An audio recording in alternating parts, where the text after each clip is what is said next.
Exploring Energy Injustices Across Race, Class, and Place. So I said that I should start first by giving you all a little information about kind of how I got to where I am as an interdisciplinary scholar.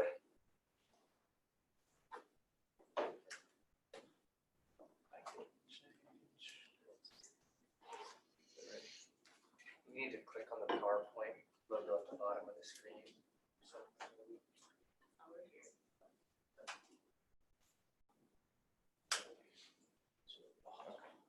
All right, so I want to go through kind of my career journey. And then what is this idea of energy justice that I talk about? So kind of set the frame up for that. Talk about some national trends. So why is this really important? And then I have two case studies in Detroit and Kansas City that'll kind of bring this idea home.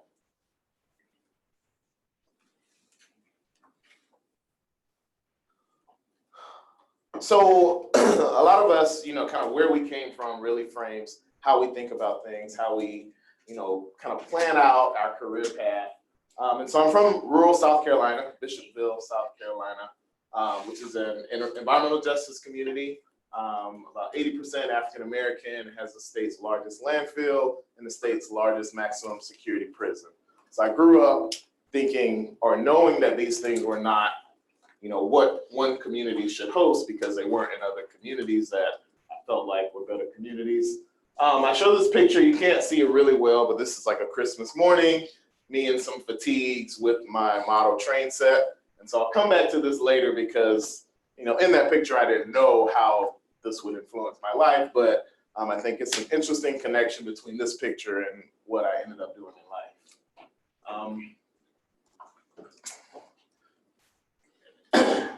So I left Bishopville on an ROTC scholarship and attended North Carolina A&T State University, majoring in civil engineering. North Carolina A&T is a historically Black college and university, home to the students who did the first sit-in at a Woolworth counter. So civil rights was really embedded into how we thought about, even in a STEM field, how we thought about engineering. The school was named after Ronnie McNair, Black astronaut that was killed in the Challenger. And so again, all these different things, not knowing at the time how it would impact my life. So my ROTC, so when they put you into like whatever your role is going to be in the Army, so after ROTC, you owe 8 years to the Army. So our assignment was during the time of September 11th. And so the part of the Pentagon that got hit by the plane was where they assigned all of our branches. And so that was destroyed. And so we had like this crazy time where nobody knew what they were going to do after they graduated. So I had some time in between graduation and when I was supposed to go in the Army. So I went back home to South Carolina and worked for a while at the Department of Health and Environmental Control for about 4 to 5 months. And I was in the underground storage tank division. So trying to use my engineering. And what I found, again, environmental justice came up again and again. So a lot of the projects that I had were in Black and brown communities where like old gas stations had closed. They were now starting to leak into the groundwater. And so we were trying to clean those sites up. So again, environmental justice continued to be a part of my career, not really expecting that was what happened. So I went into the Army as a combat engineer officer, made it to the rank of captain, deployed to Iraq 2003, 2004 after mission accomplished, which we didn't know that the mission would continue to go on for a really long time. But when we first got there, our job was to restore wastewater treatment back to a lot of cities around Baghdad. And so we spent a lot of time working with Iraqi engineers to bring wastewater treatment plants back online. So after being in Iraq, came back to the States and wasn't really doing engineering anymore. So I knew I wanted to get out of the Army and kind of be a real engineer, right? Even though I was in an engineering unit in the Army, I wasn't doing the engineering that I thought I wanted to do. But I had all this project management skill. So I went to Kansas State for engineering management because I was stationed at Fort Riley, Kansas. And then I left K-State and got my first real engineering job. I'm finally at an engineering company. I'm a project engineer. I got like this portfolio of projects. I was a railroad design engineer, so that comes back to that picture, fatigues, railroads. So now I'm designing railroads, which was really cool for about a year. And then I hated the rat race of, having billable hours. And so I left the engineering firm and went into local government. So city of Lee Summit, Missouri, I was in Kansas City, a suburb of Kansas City, a really fast growing city. It was the fastest growing town in Missouri at that time. So I started working for the Public Works Department. We had all these subdivisions going up. Anybody ever heard of Pulte Homes? I think they're from out here. So they came into Missouri, started building these 1,000-home subdivisions. And so we were trying to make sure they were building those appropriately, meeting the standards of the city. So I did that for about 3 years. But I still wasn't as fulfilled. I was like, okay, I'm finally an engineer. I've done the private sector. I've done the public sector. So I wanted to do something different. So I talked to one of my former undergrad mentors from A&T. She was now a department chair in civil engineering down in Texas at Prairie View A&M. She was like, why don't you go get a PhD? I was like, okay, I got a house, I got a car, I got, all these responsibilities. I don't see uprooting my life to, go be a poor grad student again. So I talked to my boss and said, hey, if I go back to school, can I continue to work here part-time? He said, yeah, because at that time it was right around, a recession period. And I could see the handwriting on the wall because a lot of state and local governments were starting to lay people off. Developments dried up. So like we went from having probably 25 developers coming in a week talking about building a subdivision to maybe one every other week or one a month. And I started looking at our team and I knew our team was way too big. I was the newest person. So I said, oh, I'll probably be the first person to go. So I need a plan B. So I enrolled in a public administration PhD program at University of Kansas because I was interested in kind of bridging this gap between engineering and policy implementation, doing a lot of presentations at City Council and the Planning Commission and kind of seeing how engineers speak versus politicians versus developers. And so I really wanted to kind of study something around sustainability and policy and implementation. And so I thought public administration would be an interesting way to do that. Kansas has a really good local government program. And so since I was in local government, I thought that was the perfect place for me. While there, I had an NSF fellowship that was connected to climate change. So I did some research in Greenland, in Mexico and the Yucatan, really looking at the impacts of climate change in both a warm coastal climate and also in an Arctic climate. I like to talk to students about your online presence. So part of that fellowship, they required us to have a website. I hadn't had a website before, but it was really about putting your scholarship out on the World Wide Web. And I like to bring that up because the reason I got my job, and I say this, and it's funny, I saw the guy yesterday or night before last at a dinner. So I had my CV on a website. I was in an NSF competition about my research in Greenland. So a professor at UNC Chapel Hill went to my website after voting for me in this competition, sent my CV to a retired professor at University of Michigan, who then sent it to the dean of the School of Natural Resources at the time, who contacted me like the day before Thanksgiving, asking if I wanted to come to Michigan for a postdoc. And so it was just this weird, I didn't even know the professor at Chapel Hill or anybody at Michigan. But if I had not had my information online, I don't know where I would be right now. But anyway, so I'm at the School for Environment and Sustainability, which we just changed our name in 2017. It's a professional school, so mostly master's students and PhD students. A lot of students that are coming back from the field. And so, a lot of our students have 2 to 3 years of experience. I walked into the building and a lot of people had labs. So I was like, okay, I need to create a lab. And I found that there were a lot of students interested in this intersection between engineering, justice, policy, justice, society, justice. We have a really big environmental justice program So I thought about creating the Urban Energy Justice Lab. So we study any type of energy issue, usually from an urban context, but applying a justice lens to that. So it could be renewable energy. Students are looking at EVs. Energy efficiency is kind of my focus. And so that's what I do now. So for those of you that are attending the lunch, I can talk about this a lot more. All right, so let's get into the real part of my presentation. So I want to put this question up here, and I'm not going to ask people to raise their hand, but it's something I want you to think about as I continue to talk today. Is energy a basic human right? And I think this is, as I wrestle with the questions that I'm interested in, this is one of the fundamental or foundational questions of my research. So when I got into this, this idea of energy justice, like I said, sometimes I look back at my application for a PhD, and I was writing about green infrastructure. So my whole, PhD, like what I wanted to do was about green infrastructure. One, because I was working in a public works department, we were dealing with sanitary sewer overflows. So a lot of our responses was pushing developers to put in green infrastructure in these subdivisions, taking fields and turning them into residential neighborhoods. But I was doing some work and I found this report in 2004 or from 2004 from the Congressional Black Caucus Foundation.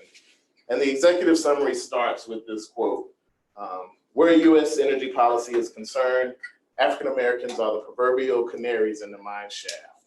And that really stuck with me because there was not a lot of research looking at the relationship between energy and race, a little bit on energy and class, but nothing that really said, there are disparities when it comes to energy. It was more about an energy user is an energy user.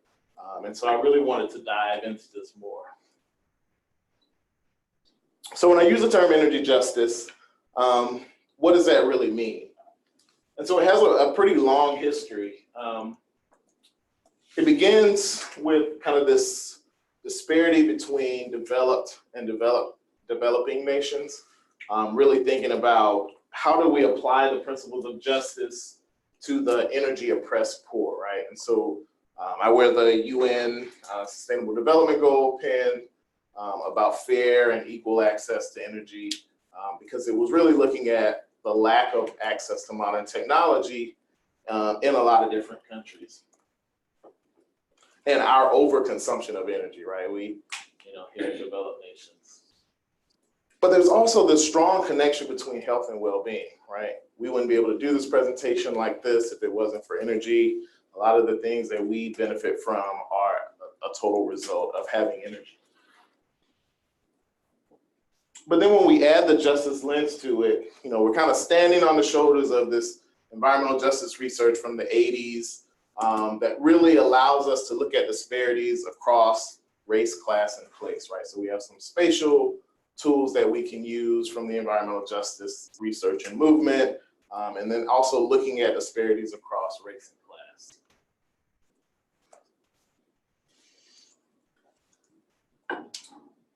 And so again, like I said, this is an international idea.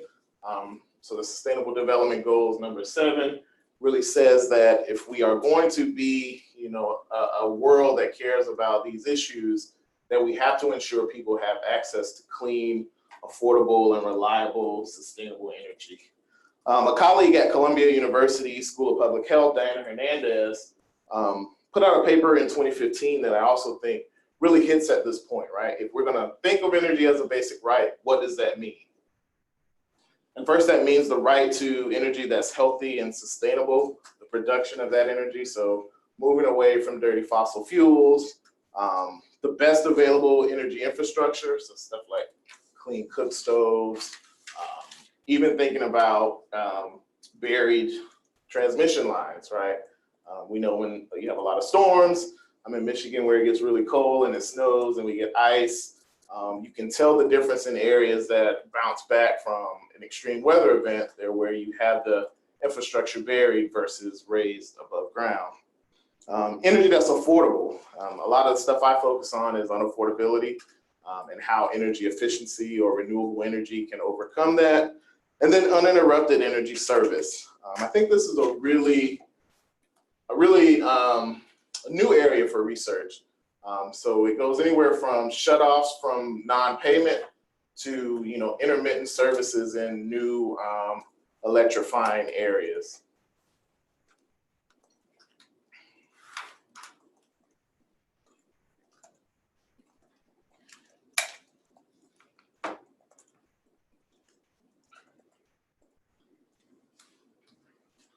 So when we think about what a just energy system is, it's one that kind of fairly disseminates both the benefits and costs of energy services. It involves three elements when we think about it: costs, benefits, and procedures. And so first, how are the hazards and externalities of the system imposed on different communities unequally?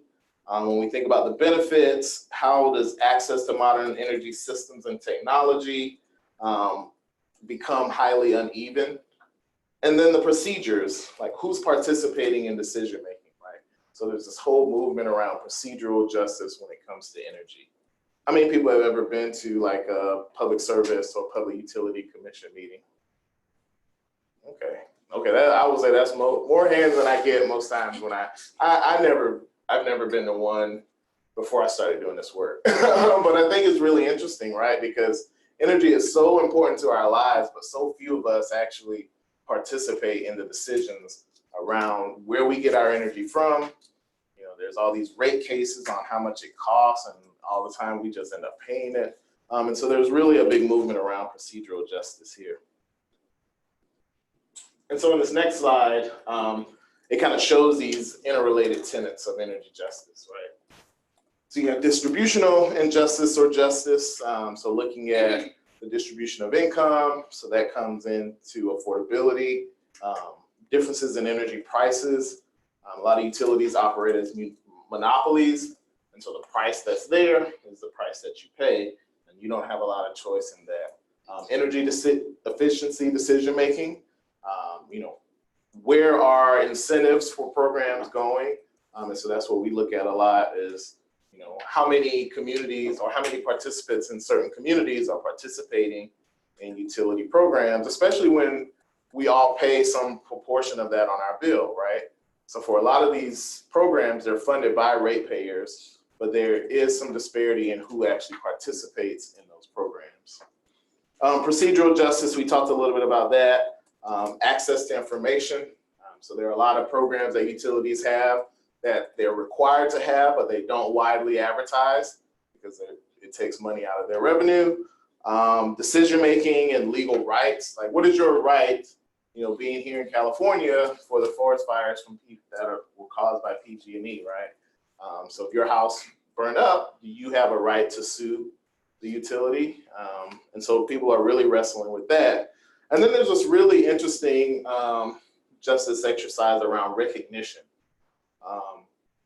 How are we recognizing these disparities and recognizing that there are vulnerabilities across different groups, right? And so you see utilities starting to put in place programs for the elderly because they do use energy differently, sometimes less energy, sometimes more when it comes to like heating and cooling. Are there different programs that you could have based on race? I know that gets into a little sticky issue a lot of times. But needs and then respect, I think that's another one too, when we think about assistance programs, right? How many people have ever been to like a social service office and kind of sat there for a while and watched, just the level of vulnerability first, somebody coming in to ask for help, but then the disrespect, sometimes from overworked case managers. And so there's a lot of research around that in different areas. So I've been looking at this for energy because I've sat in some social service offices and watched people come in to get energy assistance and actually leave without getting anything because they had the wrong paperwork or they came on the wrong day. And so there's a level of respect to energy poverty. I'm going to show this real quick. So there is a framework out there.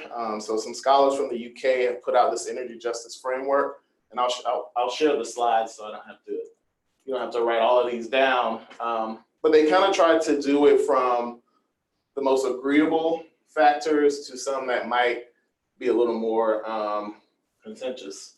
So we can all get around the idea that energy should be available and affordable, right? But when we get into like responsibility and resistance and intersectionality, that gets a little more fuzzy, and it's going to take us some time to really get to the point where we kind of, you know, who do we blame for energy-related climate change impacts, right? And so I think this is a good framework, though, for us to start thinking about these issues and questions around what energy justice looks like. And so there's been a lot of debate about where energy justice fits when it comes to environmental justice and climate justice. Some people are trying to carve it out as a separate concept, it's totally its own theory. But I do think that we can focus on energy justice and throw no shade to environmental or climate justice, but realizing that if we do focus on fairness in energy, we'll have some benefits when it comes to climate and environment. And so this is kind of where I fit when we think about energy justice. All right, so now I want to get into some national trends, right? So kind of went through this philosophical, theoretical, conceptual idea. Why does this matter, right? Let's bring it home and talk about why this matters. How many people have been there before? Yeah. So there's a national survey done by the Department of Energy, the Energy Information Administration, and it's called the RECS, R-E-C-S, or the Residential Energy Consumption Survey. And in this most recent edition, done in 2015, most of the data came out in 2018. They found that 1 in 3 households face some type of challenge when it comes to meeting their energy needs.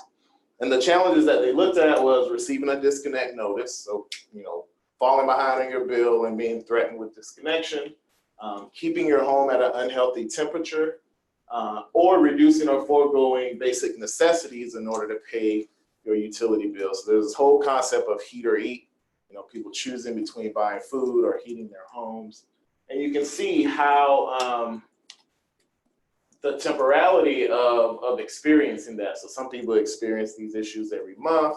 Some people experience them, you know, some months throughout the year or 1 to 2 months.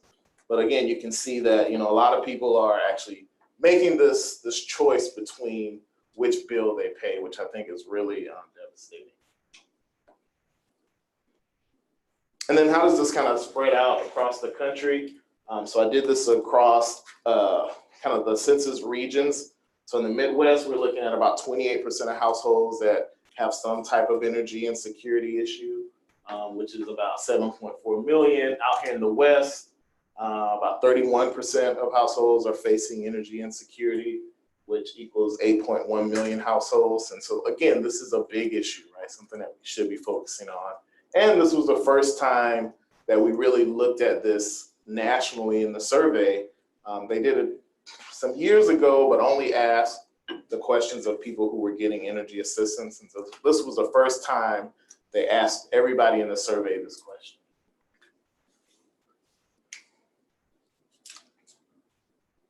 So back to that quote about, you know, the relationship between race and energy, especially for African Americans. If we look at the survey, we can start to look at some things about energy dynamics. So this first one looks at total consumption. So this is all the consumption of energy for heating, cooling, hot water heating, electricity for appliances.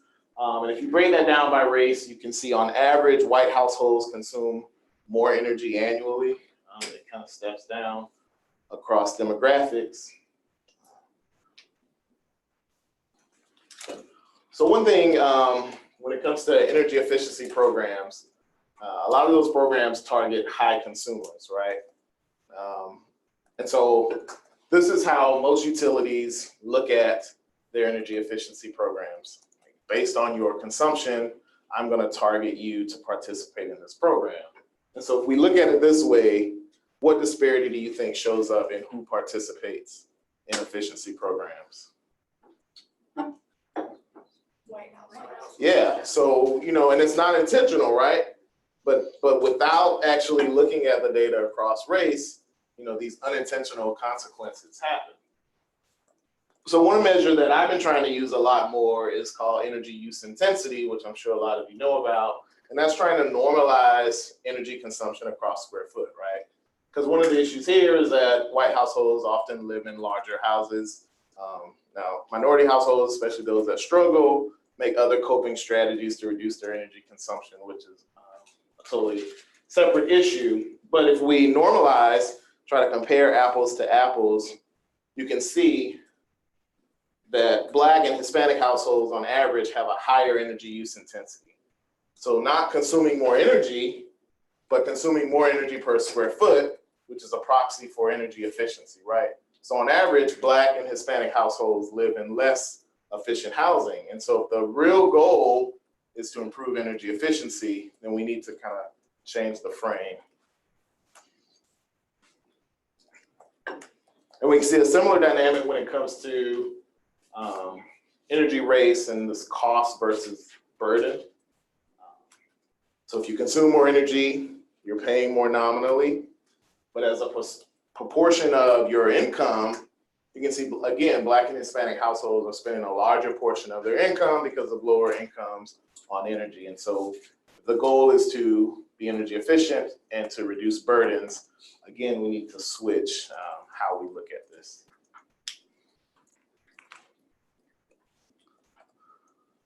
So this is not a new issue, right? This has been going on for some time. So how has our federal government tried to address this issue? So before, when I was working on my dissertation, I bookended this between the 70s and the 2000s. And so now I've added this kind of political crisis period that I think is kind of interesting. But again, we go from, the 1970s oil crisis when prices really shot up. The federal government recognized that and created these long-lasting federal programs like the Weatherization Assistance Program and the Low-Income Home Energy Assistance Program. During the 80s, because of regulation, deregulation, prices started to drop. So we kind of took our eye off the ball. And then we went through the status quo period in the 90s. Then we had the economic recession. And you saw in the stimulus package, energy efficiency became a really big place where the government tried to focus funding. And then now we're in this crazy period where, who knows what budgets are gonna be, and so that really impacts programs. So I wanna run through the presidents really quick because I think it's kind of interesting to use their actual words. So this is probably before most people. I've only heard about it too, it's before me. So President Carter during the oil crisis wanted to get people to conserve energy. So we were in this conservation period. So he sat in front of the fireplace at the White House, put on a cardigan, kind of telling people to turn their thermostats down, turn their fireplaces up, which now public health scholars tell us open fireplaces are bad. And so that's a whole other story. But again, conservation is the quickest, cheapest, most practical energy source. So now I'm going to show President Obama in 2009 in a Home Depot store outside of DC. This is when he was making a pitch for the stimulus package. And again, you see this quote here, energy efficiency or retrofits, one of the easiest and cheapest things we can do, making the connection between saving money and putting people to work. So we kind of went from conservation to kind of the technological advances of energy efficiency. And then now in this period of political crisis,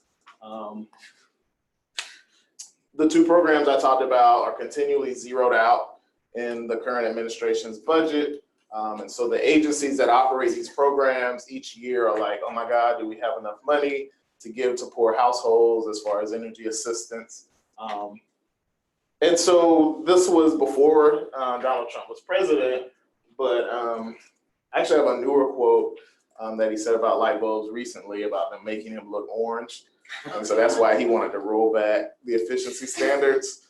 So different, but again, I do think this kind of this fear mongering around new technology is really something that although it's funny, it actually has an impact on policy. So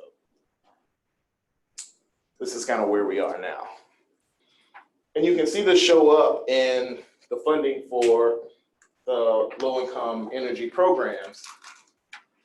And so the orange line is the LIHEAP program, which is a bill assistance program. So it's a block grant that goes from the federal government to states, and then local agencies give it out to households that apply for it and qualify. And then the blue line is the weatherization program. This is the kind of technical approach to retrofit low-income energy efficient homes. So our funding priority has been on this Band-Aid, this bill assistance program, right? So you're behind on your bill, $1,000. You go to your local agency, and they give you $200 towards your utility bill. Most people never pay off their balance. So a project I'm working on now is to say, if we go look at those homes, can we use the home energy score to figure out how efficient those homes are, to make the case that it's not that people just can't pay their bills, it's that they're living in energy efficient homes, and that we really should be putting more money into this program here. So the big spike is during the stimulus package, $5 billion into this program, more money than the program had ever seen. It was also during a time when state and local governments were laying people off. And so they didn't even have the staff capacity to administer the programs. So there were a lot of challenges in, getting those programs out. And I'll talk about one of those cases here today. So was that money actually spent, or are these just budgeted dollars? The money, okay. Interestingly enough, the money is actually spent. Yeah, so there's some interesting ways in which agencies make sure they spend the money. So if you all don't know how block grants work, if you don't spend all the money, the government takes it back, and it's less likely that you'll get what you request the next year. So yeah, so the money is spent. And they actually help a lot of households, actually. So, good question. I like showing this picture. I don't know where it's from, somewhere on the internet, but when I think about energy justice, energy efficiency, I feel like it's this hidden environmental justice, right? So with thermal imaging technology, we can now see, where homes are leaking. But I think this is interesting because it's two homes side by side, so a duplex. And if we saw this without, the thermal image, they would probably look just alike, right? But we would never know that this person is leaking like crazy, losing dollars after dollars from their energy consumption, trying to keep their house warm. And so I just show this because it can show how close these injustices can be, someone right beside each other. So I've been doing case studies across the country. And like I said, I'm gonna focus on two. So I've done some work out here in the San Bernardino Riverside area looking at low-income solar adoption. Same thing in Chicago, DC, and then Kansas City and Detroit. What have you all heard about Detroit? Anything recently? Good things? Coming back. Exactly, yeah. So this is a paper my current PhD student did using a model that I created during my PhD, Skyline of Detroit. So we really wanted to look at this intersection between energy and justice and kind of understand the spatial distribution of energy dynamics across the city. Has anybody heard of ACEEE, the American Council for Energy Efficient Economy? So they put out an energy burden report a few years ago, ranking the top metropolitan areas. So on that list, Detroit is number 9. You can see we use a lot of energy for space heating. Over half the energy consumption goes to space heating. And there's also like major protests every year about shutoffs. So shutoffs is a big issue in Detroit. I know the Utility Reform Network turn here in California focuses on shutoffs a lot. And I like this picture because they talk about utilities are rights, not privileges. Right now, there's a big climate justice protest going on in Detroit about the utilities integrated resource proposal. So they want to do these huge natural gas plants. Activists are calling for more renewables. So they're using this justice argument again. So there's these hyper-segregated metropolitan areas across the country, right? both by race and income. So this is Wayne County, Michigan, where Detroit is. The purple line is the outline of the city of Detroit. It's huge, really big. So I was having an interesting conversation with my Lyft driver today about gentrification, which is one of those, tense things. And, gentrification is happening in Detroit, but not as much displacement because it's so big. And so the local government's trying to figure out how to balance, the gentrification narrative with all these vacant houses that the city still has. And so here we look at income segregation. Detroit's a fairly low income city. These are census tracts, so the red are the least, are the lowest income census tracts.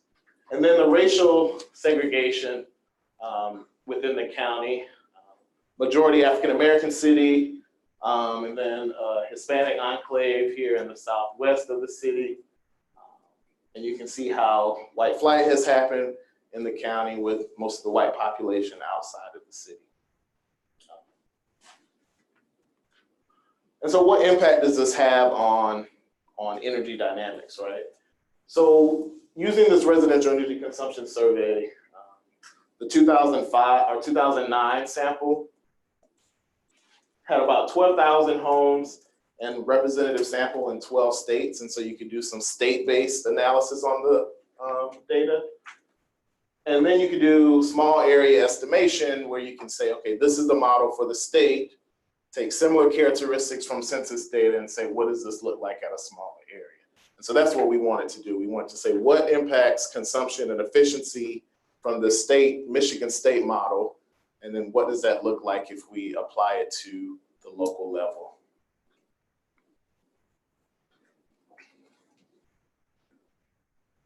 So we did a model for consumption, so your total annual consumption, and then a model for energy use intensity.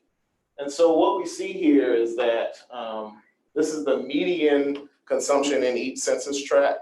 And so 50% of the homes are above that, 50% are below. And so the red is where people are consuming the most energy. And you can see there are a lot of homes, because homes are bigger in Detroit, that are consuming a lot of energy, but there are a lot of smaller homes kind of in the central part of the city. So you can see less consumption there.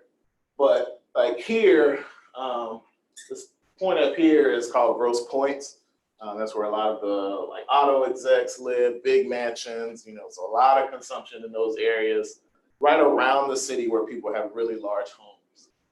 But then when we look at efficiency, you can see the contraction in where the most inefficient homes are, right? And so a lot of them are in the city of Detroit. Homes are larger, older, incomes are lower, where people are less likely to make energy efficiency improvements. And so then we just did some simple correlations to look at how various demographic and socioeconomic characteristics relate to those two things. And you can see opposites, right? So when it comes to median home income, as income goes up, consumption goes up. As income goes down, consumption goes down, or energy efficiency goes down. We didn't find any significant differences in consumption across race, which is different because when we look at the national data, we do see statistically significant differences, but on the local level here in Detroit, not so much. But you see this huge difference here. So where there are more white households, heating inefficiency goes down, so there's less consumption per square foot. But in minority communities, that inefficiency goes up. And so again, trying to understand, how should we target programs to different areas? This is another one, owner versus renter. How many people are owners in that? So those are the people that can make the energy efficiency decisions, right? But if you're a renter, it's really tough. We've been looking at rental housing in Ann Arbor, and you're talking about plate glass windows. People are running their regular heat, but also have electric heaters. And students, we all don't make a lot of money, right? And so you have no choice in whether your landlord makes improvements or not. And so the city of Ann Arbor is trying to figure out how they can either force landlords to make improvements, shame them into it by creating energy efficiency scores for rental housing, or provide some incentives to kind of incentivize. And the students are the ones that are pushing this. I mean, there's a whole like student housing energy group kind of pushing landlords to do more. So I want to run through, a quick study that came again out of just, hearing an NPR story about different prices charged for medications at different CVS stores based on zip code. And so I was interested in looking at this across light bulbs. So we know that about 29% of households have at least one LED bulb, but adoption is not equal across socioeconomic groups. So we already knew that low-income households were not adopting energy efficient light bulbs as quick as other households. And so thinking in the same area, we wanted to look at, are there disparities in light bulb adoptions and what does that look like? So we divided the county into kind of 5 income groups or poverty groups. So low poverty to high poverty. And we went into 130 stores and did surveys of what the cost of light bulbs were. So they're my students in the stores. And we took this idea from the food justice studies that look at food price disparities. Healthier foods cost more in poor neighborhoods than they do in suburban neighborhoods. And again, this was based on this idea of spatial segregation in Detroit. So income segregation again, as well as access to privately owned vehicles in a place that has really bad public transportation. So we did some pilot questions asking people like, where do you buy your bulbs? Most people said they bought it at a local store. And so we had this idea that, whatever the price is in people's local store would probably be the price they would pay.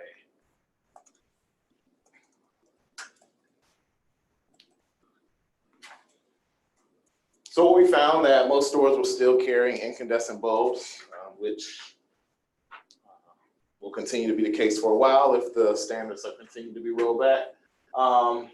We still had, a lot of variation in, what type of bulbs stores in these different areas carried. Only 57% of stores in like the highest poverty area had at least one option compared to 95% or 91% in lower poverty areas, right? So almost every store in the low poverty areas had at least an LED option, but only just over half in the poor areas. If all had been equal, it would have been the same across all income groups. But what was really shocking was the price. So this is the average price for a bulb in these different income group stores. And so you could get an incandescent in a low poverty area for about $2.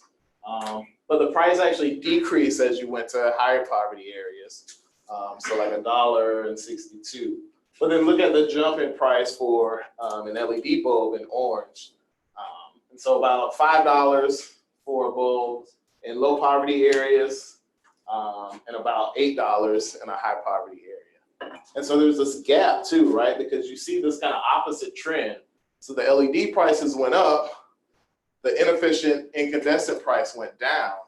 And so the price gap to transition was, 2 times as much in the high poverty areas as it was in the low poverty areas. And so we really use this to make the case that it wasn't just the price itself, but it's this gap between the transition price. And so if you're low income, and you walk in a store and you have 2 options, which option are you going to go for? You're going to go for the least expensive option. And so we kind of use this to make cases with our utility company. There was a utility company in Illinois that saw this, and so they started to work with local stores in their poor neighborhoods to rebate prices. And so now, across their service territory, all stores have the rebates on LED bulbs. Our utility didn't pick it up as much, but their pushback was that they, give out LED bulbs at community events. There's also this difference in what you see when you go in the store. So if you walk into a Home Depot or Lowe's, you're going to see this huge display. Somebody in a vest is probably going to come over and see what help you need. But if you go into some of the dollar stores and pharmacies, you know, you can go anywhere from a full shelf of bulbs to a half shelf of bulbs. To one store, there was only like one row, and they were all incandescents. And so it is this variation in what's even in the stores. And then you can see how the price differs between like large big box stores up to some of the pharmacies.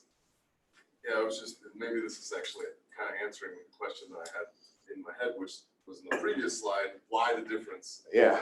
And if the stores that you sample across the areas are not constant, Right. then that sampling selection could explain why the difference is. If Yeah, there's so more we, likely to be a large store in a richer area. Yep.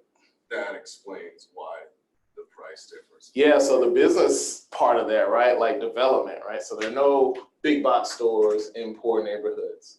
And so people are forced to go to whatever is in their environment. If you don't have a car, you can't drive across out into the county to go to Home Depot or Walmart or Target. And so again, there's this like spatial dynamic to economic development that plays into this as well. Do you see more folks using online procurement, so you could actually go on Amazon, Yeah. have it shipped to your house? Yeah, so we asked about that, and like national surveys show that when it comes to something as simple as light bulbs, unless you're getting fancy light bulbs that you can operate with your phone, when a light bulb goes out, most people go to their local store to buy bulbs. And so, yeah, so a lot of people have asked that question, and like I said, in some of the short surveys we did with people, most people said they bought them at a store when they went out. And if you buy incandescents, they go out a lot more frequently, and so you're going to the store a lot more often. So, yeah, thank you. So now I'll go over a Kansas City study. So again, I've spent a lot of my career trying to identify these disparities. Yeah, sorry, I guess before we move on, like, you know, light bulb stuff. Yeah. You mentioned like how the different stores will label it differently. And then you mentioned that you have people working like to go into communities trying to push different things. I mean, is it like just talking purely about the savings that you do get, like how I mean, like an incandescent bulb was 60 watts, LED is like 8 to 11. Yeah. So I mean, that you save money within a couple weeks. Yeah. But like, is that information the type of information that gets pushed, like trying to go to stores and try to So spread that? if you look at how utilities push it, utilities are doing this different ways. They're coming and doing direct installs where they just come out and switch out all your bulbs and leave some information behind. If you're at a community event, there are like, sheets on the table that kind of talk about the savings. In our paper, we wrote about the fact that the decision that especially poor households are making are immediate decisions.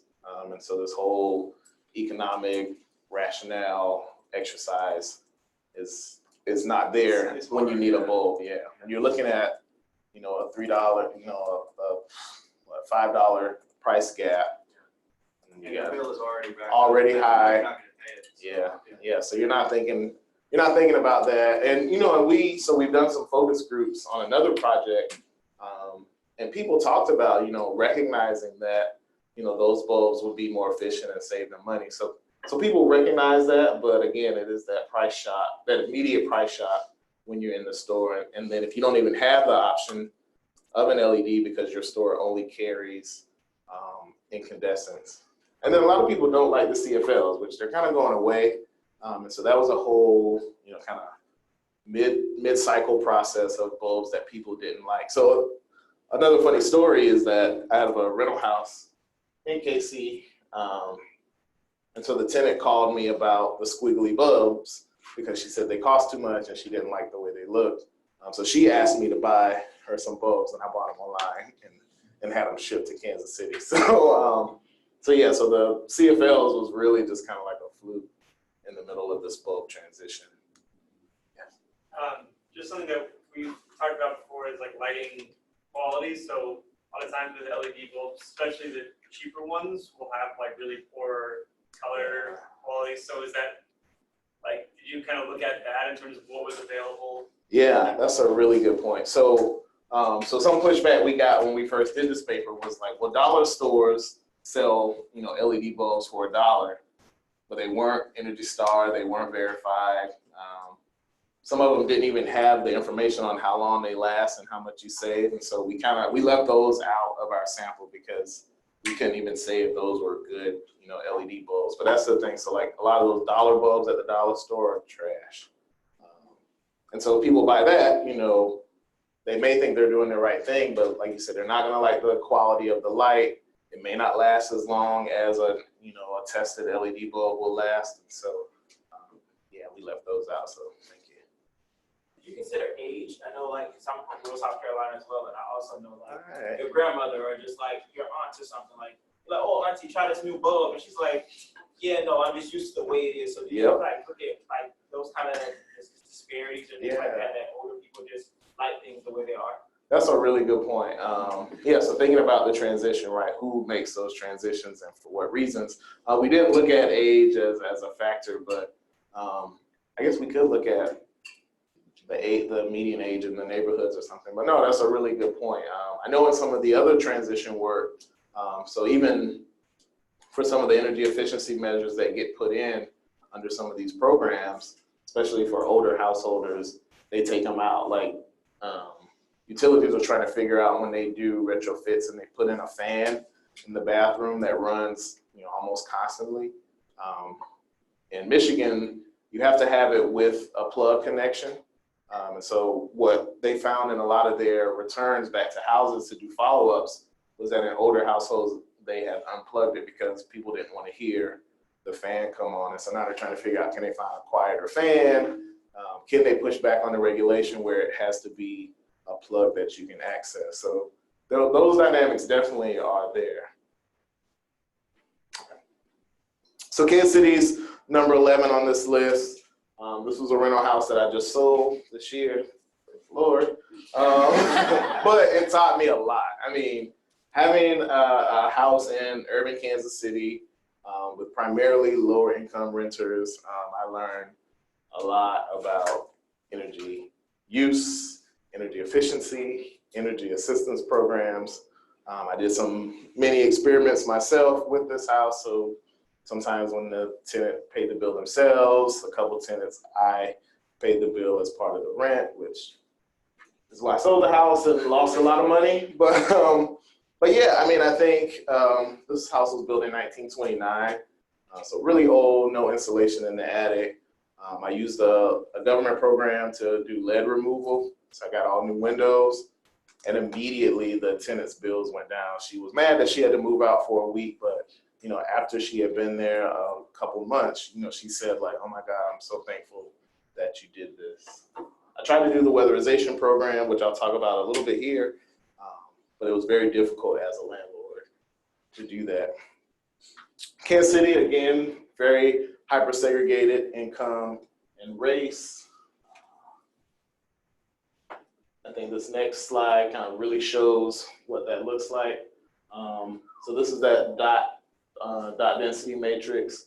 Troost Avenue, the longest north-south street in Kansas City. It's like the dividing line between haves and have-nots, black and white, city council, school district attendance. And so you can see white on this side, black on this side, and this has been that way since, forever. When I gave my job talk at Michigan, there was a guy in there from Kansas City, and he came up to me afterwards, and he was like, oh my gosh, when I turned 16 and got my license, my parents said, don't go east of Troost. And so, this is just, just a storied history of segregation that has impacts on housing consumption and on energy. You might not be able to see it well, but these are the houses west of Troost, houses east of Troost, very similar. But you can see that the houses on the left side have newer windows, newer siding. Houses on the right still have plate glass windows, wood siding. And so that close to each other, same housing type, but these are the differences that impact energy. I forgot what time do I have? Okay, good. So quickly, a case study.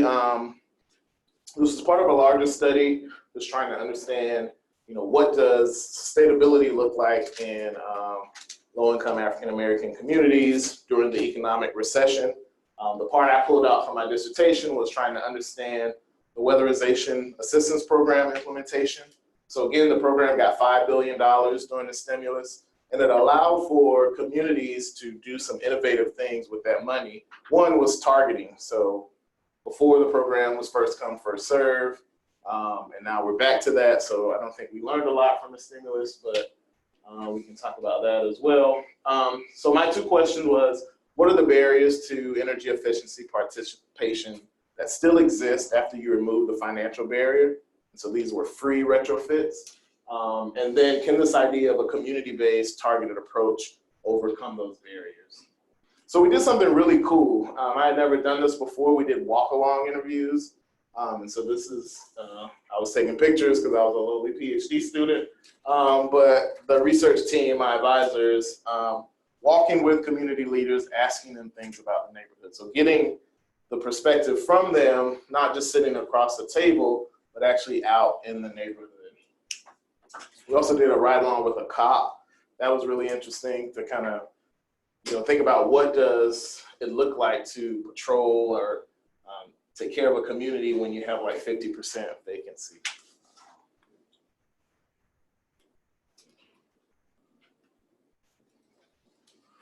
So really quickly to give you some idea of how this area was. So this was a green impact zone, 5 different neighborhoods, about 150 blocks, 5 communities that had never really worked together collaboratively on anything before. They had their own neighborhood associations, but this project was to bring them together to think about sustainability.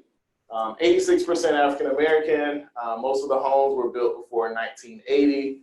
More than half of the population was renter, and about 35%, almost twice the city average, was below poverty.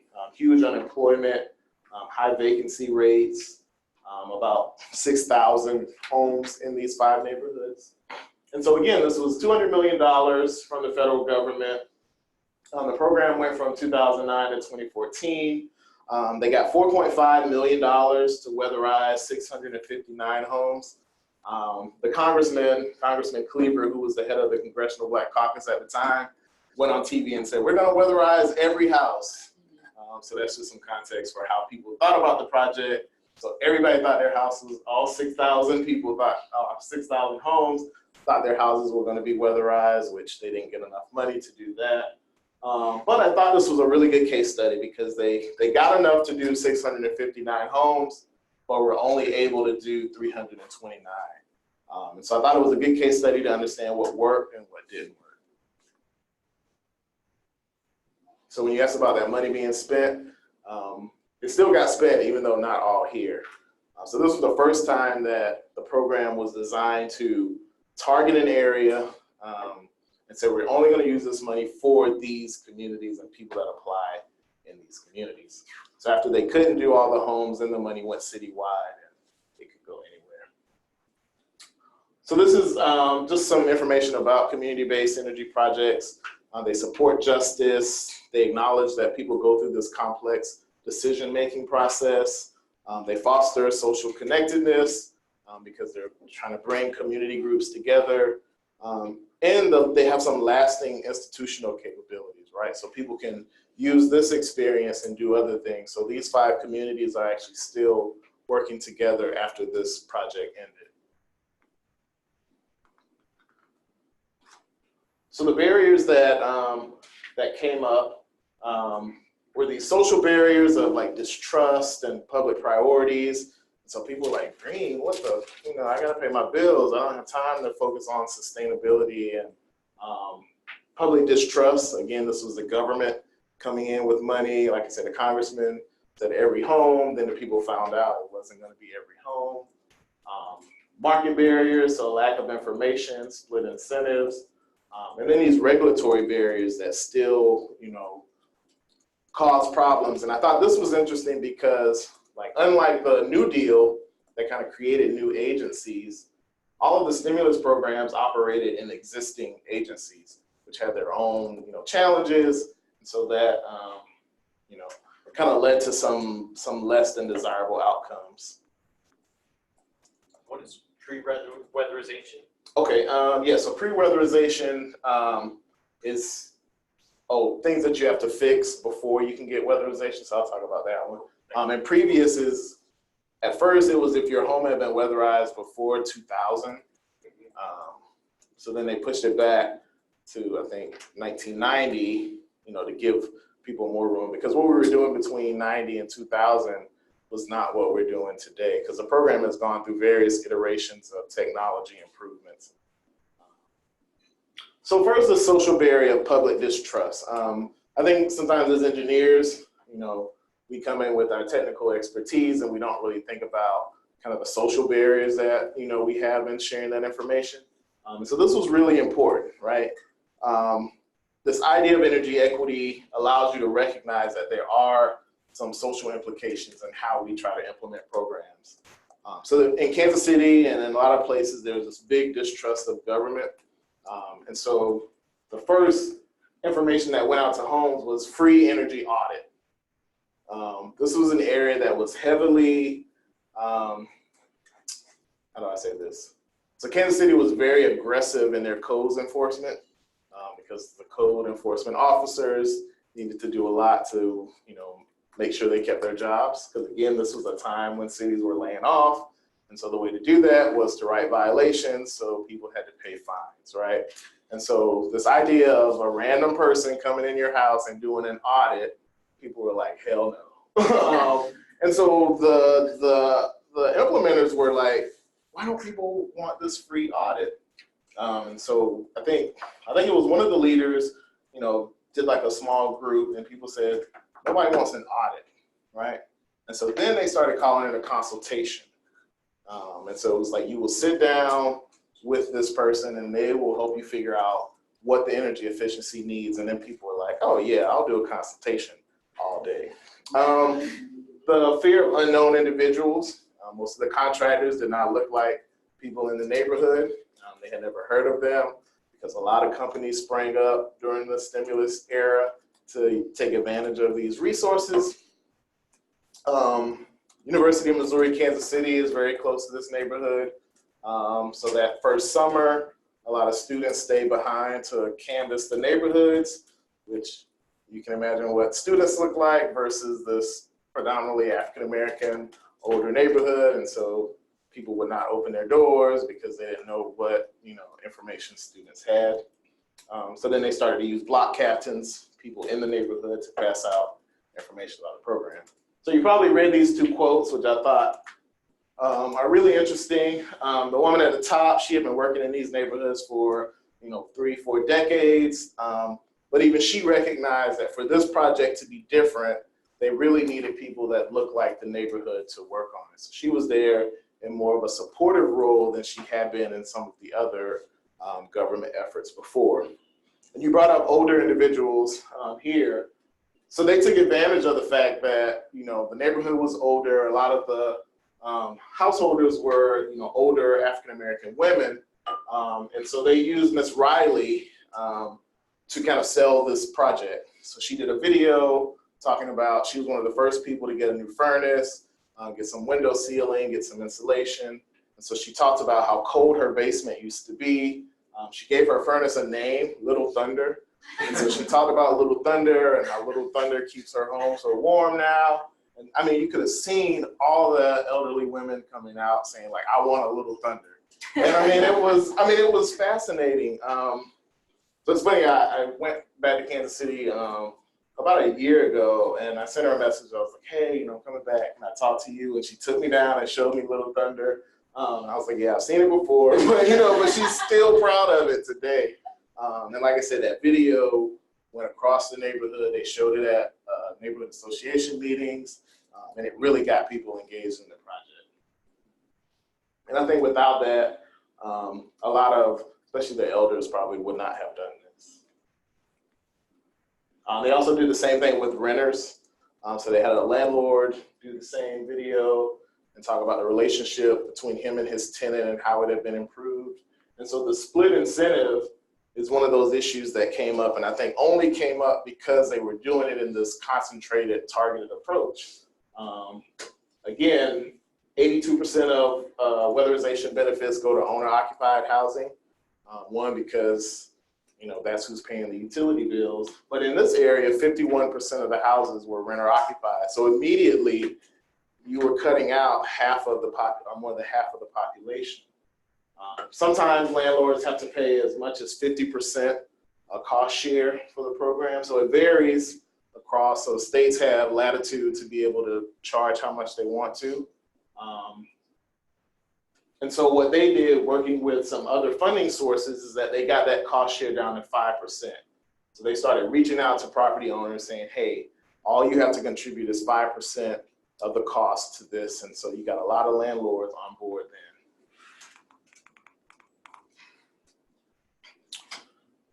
And then the last one is the pre-weatherization. We had older homes, lower income, so a lot of deferred maintenance. Health and safety issues was a big one. So like if you go into the house as the auditor and you see mold, the mold has to be remediated before you can do the energy efficiency. But there were programs in the city that deal with these different issues, right? So like I talked about the lead program I used. So the lead program was a separate part of money, totally separate from weatherization. You have to apply for both. And so the city had a minor home repair program to repair roofs and do other things.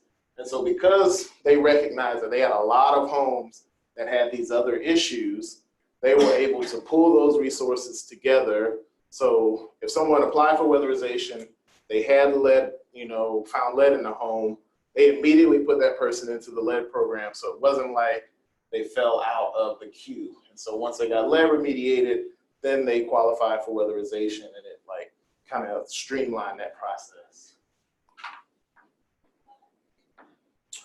So my conclusion slide, really quickly, based on what I've tried to tell you today, and hopefully this came across, is that this idea of energy justice and poverty is a result of procedural, distributive, and recognition injustices.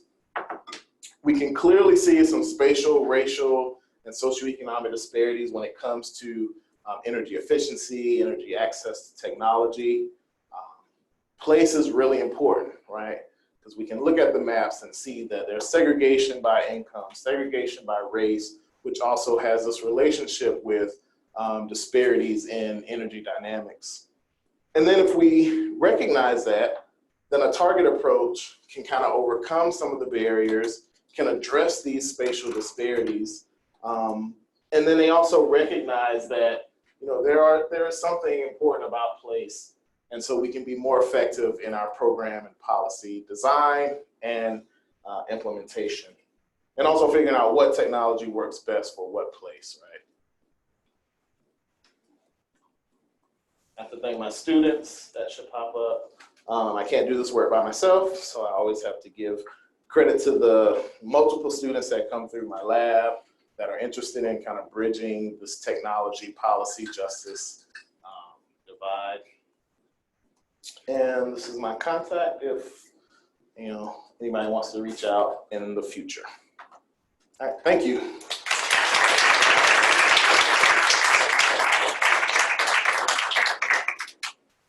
So I only left 5 minutes for questions, sorry. You can point at anybody. Oh, okay, sorry, yeah. So I was wondering, I know you look primarily at residential energy justice, but I was wondering if you've looked at all at the impacts of like industrial energy users that have these communities concentrated around them and the impact of these energy decisions of the industry on the surrounding communities. Yeah, so their overconsumption or? Yeah, or like their consumption, their choices of what energy to burn on their sites, or the energy they're buying, whether it's, contributing to pollution for these communities. No, I think that's really interesting. So I haven't looked at that in particular. I did have one student that, so there's a data set called a home energy affordability gap from a consulting firm in the Northeast. And so they put out, like, what's the gap between an unaffordable and an affordable burden by county. And she looked at, what was the energy burden around coal plants, because the idea is that coal plants provide jobs, and so we shouldn't close them because then people won't have resources. But what she found was that there was no positive relationship between affordability for energy and dirty energy generators. And so basically in a lot of the areas where you had coal-fired power plants, people had really high energy burdens still. So that's one thing to look at, kind of that relationship. But there was a report by a National Renewable Energy Lab that looked at if we want to put solar in LMI communities, thinking about some of the larger institutional organizations in those cities could be the host for that. All right. Yes. Well, thank you so much for spending the morning with us. Thank you. There are obviously a bunch of reasons why environmental injustice persists, whether it's political, economic, social. And it's also sometimes an issue of not having as much change as you would like, or you're not seeing as much change as you would like happen. Do you ever feel like this is discouraging? And if so, how do you feel? Yeah. I think I'm gonna start studying butterflies or something. No, but and we talk about this a lot, like some colleagues and I, about how, because you find these disparities and like you said, so really it's an uphill battle to do some things about that. So the light bulb study, it's not highly cited, so if you all write anything about light bulbs, cited, but it had a lot of impact, I guess. Yeah, so it had a lot of outside of academia impact. And so that, that was one study where we knew what we were gonna find. We were devastated that we actually found that to be true, but it did have policy implications. And so, like I said, the utility in Illinois, took this up. There was a woman doing an internship at this organization called Fresh Energy in Minneapolis. She replicated the study for the Twin Cities and pushed that with their utility.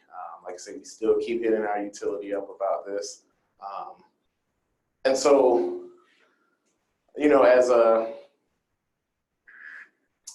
as an engineer turned social scientist, from an applied to a more kind of fuzzy field, I do feel like the research I do, I wanted to have some implications, which is why I study environmental policy.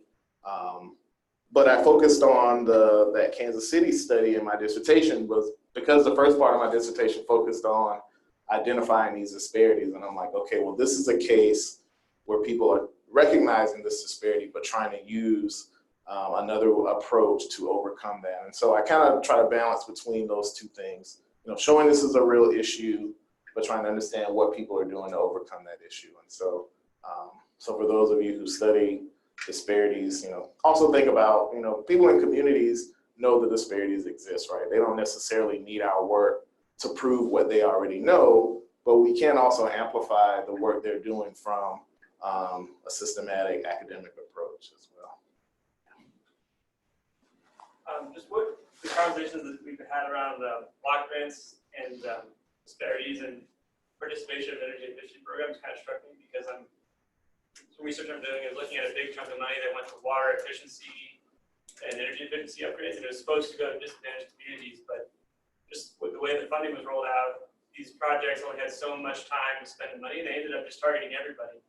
And so I'm just kind of wondering if a solution to this issue, which seems to come up a lot, is it to change how we fund things? Is it to enforce the parameters we have around the funding more? I mean, what do you think we can do there? Yeah, that's really interesting. And it's the same thing that happened during the stimulus, right? It was like shovel-ready projects. And so the only reason that the Green Impact Zone lost part of their funding was because they weren't doing the weatherizations fast enough.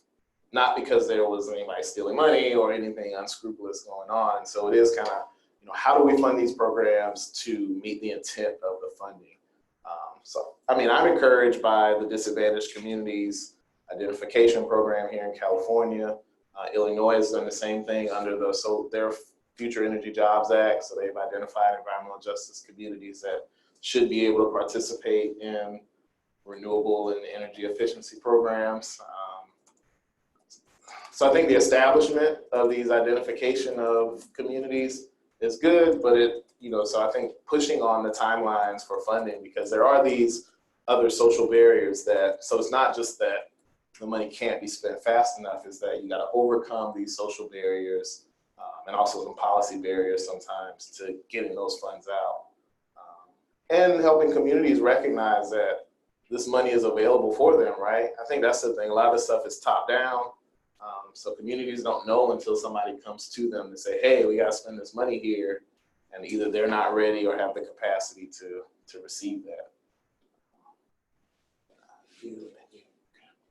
So for me, one of my questions would be, what's your figure of merit? So like as a science and technology, like I do research, and then if an experiment works, it's like, oh wow, I got this result, that's my figure of merit, which of course it never works. But hypothetically, like if the experiment works, I know that's like, I'm doing something right, or this is good. Like for you and your research and the work that you do, it seems like it's a little harder to identify a figure of merit that really lets you know like, this is working, because it takes such a long time to uptake or adopt these technologies. So what is your figure of merit that keeps you encouraged during doing this research? That's a good question. One is the tenure clock. No, I'm just kidding. No, but honestly, it is. Yeah. I don't know. So because I'm in this weird place between technology and policy, we run a lot of quantitative analysis on data, and we just present whatever the results are. So I'm not doing a lot of experiments. So I think that's a little different in the work I do. Policy analysis, again, it's very fact-based. I analyze the policy. This is what I found. And so, I think, because people say like, no results sometimes are interesting, right? And so, yeah, if you do have some things that don't necessarily work out, that can be interesting in and of itself.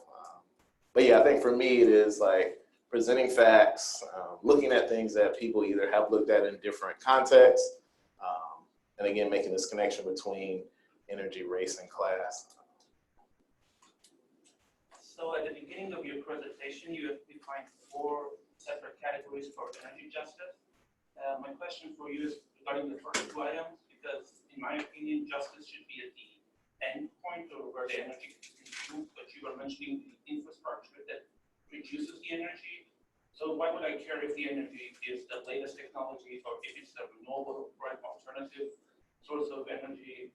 All I need is to have enough energy available at reasonable prices without any pollution at the end point. So what would you make the infrastructure into the energy justice? I think, one, the energy as a right, again, that was from another colleague of mine, but she was looking at it globally also. But in her paper, she looked at 2 case studies here in the US. She looked at Demcott, Pennsylvania, which was a big fracking place. And then she looked at Detroit, which has a lot of energy generation from coal, refineries. And so the infrastructure piece was looking at, how the impact of our energy infrastructure impacts communities around those infrastructures. And so pollution, either pollution in water from fracking or pollution in air from coal burning and from refineries.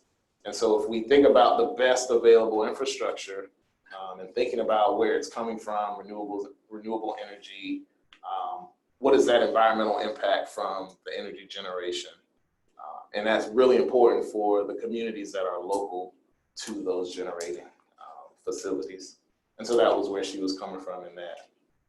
So if you're removed from that, you might not think about like, all you know is when you turn your light on, right, that it's affordable and that it works.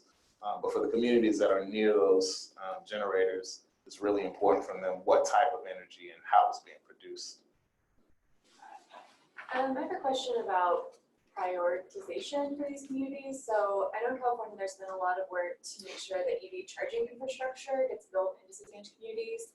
But I always wonder if that's actually the best use of that funding, where it would be better spent, like tens of thousands of dollars to input EV charger, whereas how many homes could you weatherize, how many like energy efficiency programs, especially since a lot of these communities rely on public transport and are never going to afford an EV anytime soon. And so I'm wondering if the state's actually putting the money in the right priorities to have the best impact on these communities, whereas a program like making LEDs more affordable or weatherization is actually going to have a more meaningful impact. Yeah, no, that's a really good question. If I had a magic wand, I would use it to make sure we thought about energy holistically, right? And so EV charging stations wouldn't be a separate program and pilot from weatherization in low-income communities, from LMI solar. So I'm working on an interesting project actually here in the Bay Area,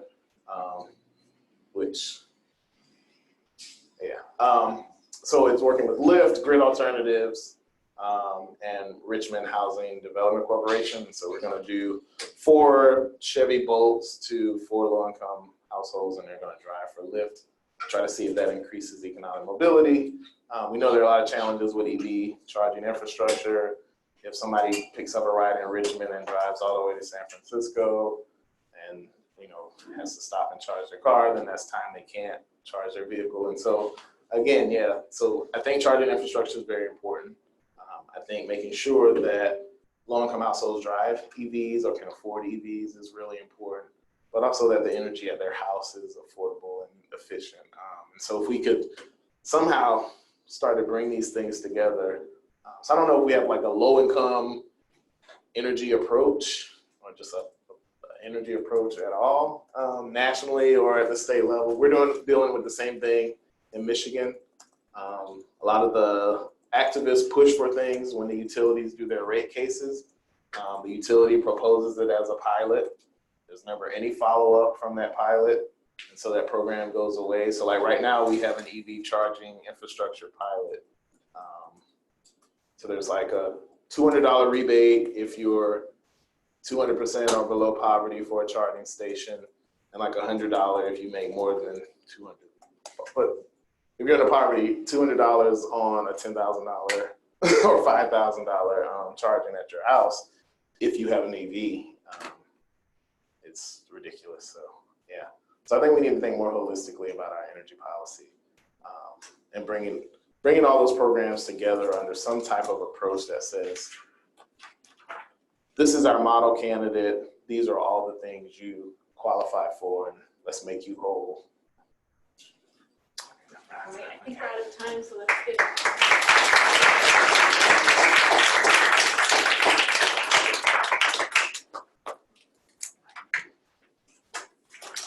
Yeah, feel free, reach out, shoot me an email, add me on Twitter.